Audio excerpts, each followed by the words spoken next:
Hey guys, it's Brufio and welcome back to the channel. Today I'm going to make a video that is long overdue for this channel. I'm very excited about it. It's for my pedalboard.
I used this board for 2 years now, live and in studio, so I thought now is the time to make a long-term review, because I think never has a board ever stayed more than 6 months in the same configuration. So for this to be 2 years, my workhorse, is incredibly amazing. So are you ready? Let's go! Du schreibst mir, komm, lass uns heimgehen, mit deinem Blick frech, wild und heimlich. Vor der Bar, direkt auf dem Heimweg, küsst du mich, echt unbeschreiblich. Baila, baila, baila, baila, yeah. Baila, baila, baila, baila, baila. Oh, baila, baila, baila, baila, baila, yeah. Baila, baila, baila, baila, baila. Viva l'amore, kennst du das Gefühl? The board is relatively small compared to all my guitar friends' boards, but it has some tricks. In 2016 I had a board that was absolutely crazy. I tried to MIDI I think 50 pedals, and I was happy with it, and I played some gigs and studio stuff. Overall it was just too much. Over the years I got to know what pedals I always go back to, and I pretty much could put it down to, let's say, 10 pedals that I always use, and with them I can cover I think 90% of all the requirements I have as a guitarist in the studio and also live. For recording I also have real amps, I have a camper stage, so I have something available, but I mean really 90% of it is that board. So let's talk about some specs of the board. It's a Schmidt Array SA450 XDM in black with a connector box on the right. The brain of the board is a gig rig Atom, which does everything I need. As my amp I'm using a UA FX Ruby that clones my Vox AC30 here, and I think it's pretty much spot on. I can also bypass the Ruby to go to a real amp, or bypass it to play the board as an acoustic pedalboard.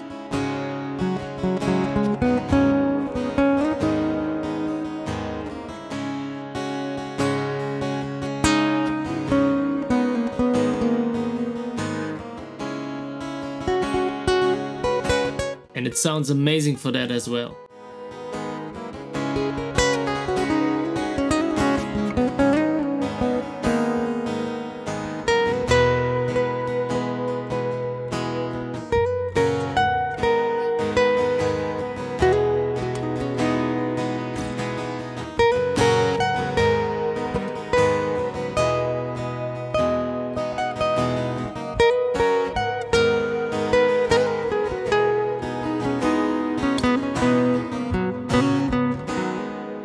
Here are some pros and cons of the board itself. Obviously, I don't have to carry an amp. It's still heavy, but it's not the same like carrying an amp and a pedal board and the guitar, you know? It sounds freaking phenomenal.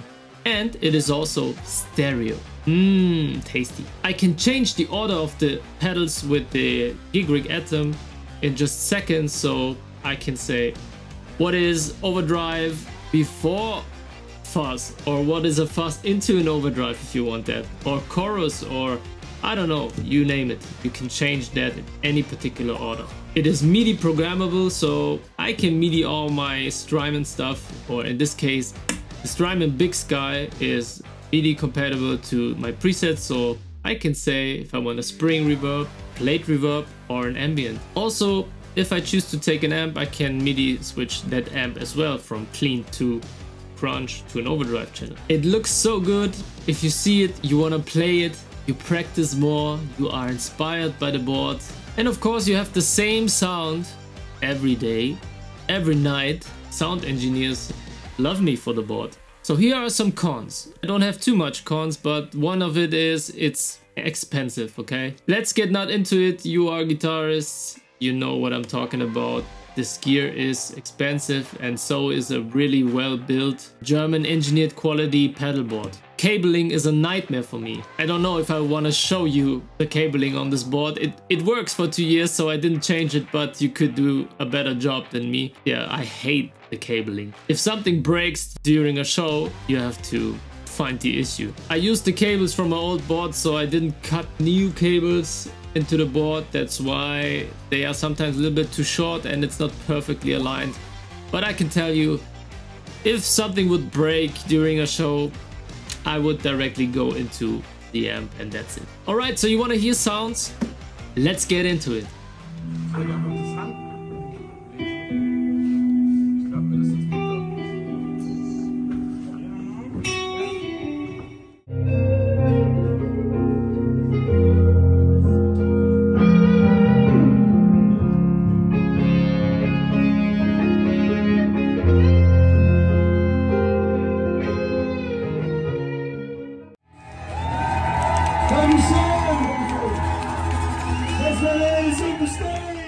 So as you saw there, that was a sound check from a live show we did in Münster in Germany with Pietro Basile, and there was a pianist, me and Pietro as a singer. So I have to fill pretty much a big tonal spectrum in our band, so that's why I'm good with stereo, big reverbs, big delays, and it's nice to play, I think, in a band with 2 instruments, so you have to fill a lot of space.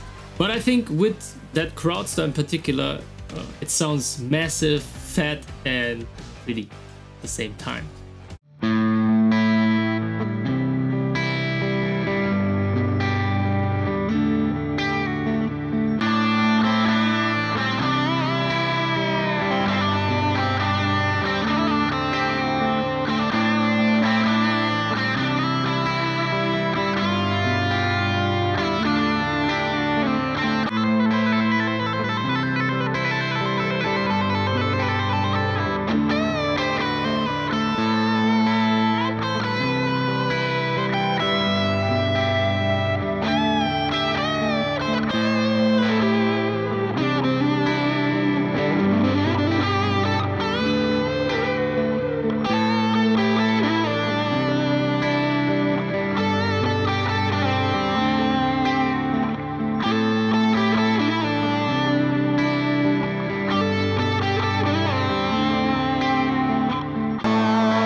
So the signal flow is the following. The guitar goes into a DI box in my studio, and if I'm on the road, I go directly in the board. I go into the patch bay and then into the Gig Rig Atom. Because you can change the order of any of the pedals, it doesn't matter if you put the fuzz in the first slot or in the sixth slot. You basically just have to know what pedals I use and in which order I will stack them. Here you can see the board in its glory. I changed this one 2 days ago because it broke, so don't mind that. In the first slot I have, and now you can see the cabling mess, I have a JHS Supreme fuzz, then a waterfall from Jam Pedals, analog chorus, the J-Rocket Archer here. This is the gig rig itself, and here we have the UA Ruby. So I have two options here. The one setting is my clean Vox AC30 sound, and this one is the Brian May full-on overdrive Ruby sound. The spark boost goes into the tube screamer here, and then into the Qtron. If I have, let's say, a Strat with less output, I can give it some distortion or overdrive or a boost with the spark, so it sounds freaking amazing. The tuner has its own slot in the gig rig, so it mutes everything. If I go to the tuner here, as you can see, and then I have here all my presets.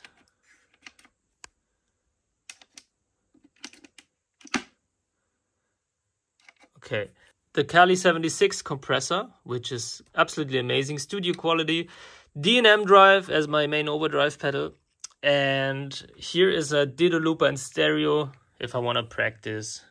I think it's good to have it on the board. Then I have the Halo delay from Keeley. It's the Andy Timmons Halo, and this gives me everything I need. I searched it for a long time, and finally I have it, and I love it.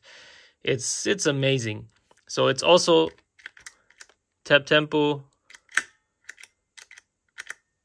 Yeah, it's stereo delay, amazing. Goes into my Strymon Big Sky, which is programmed to, from here you can see it's spring. If I change here the preset, it goes to a plate, and here's an ambient delay.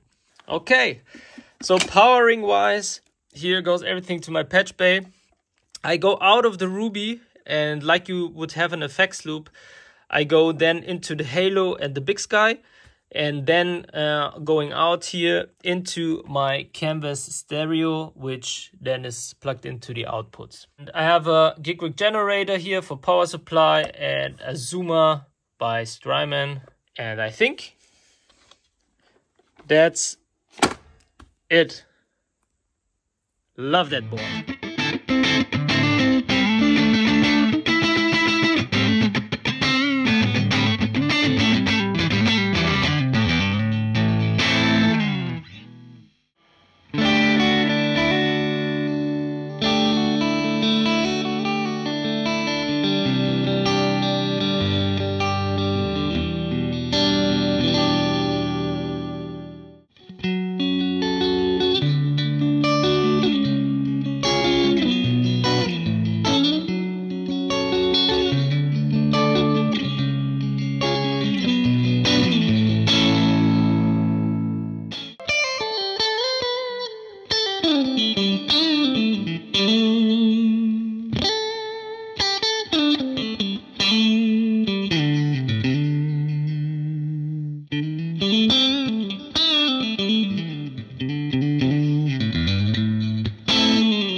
pedalboard for almost 2 years now. It won't change anytime soon. I mean, if there's a pedal like the Halo, for example, because I think that's the only newer pedal there, and I just changed that because the Halo sound was what I wanted for years now, if I hear Eddie Timmons play. Also, it's quite compact. It doesn't have MIDI, but it's easy to be reachable by my foot, and therefore I put it on the upper row, so I can change if I want manually the reverb or the delays. And of course turn them on or off if I want. So let me know what you guys think of this pedalboard. I love it because I can practice with it, with the ditto looper on it. I have amazing sound if I go into my interface, and then on my in-ears I can play silently. I can play acoustic, my nylon guitar, electric guitar, and yeah, I could also put my Phantom or something like that through it. So it's really nice, and I hope you liked the video. If you liked it, leave a thumbs up, subscribe to my channel. There will be more of this content, and I will try my best to make the videos as good as possible. Really trying to go into the video stuff as well, so it gets better over time, and hope you had fun. See you in the next one. Peace out.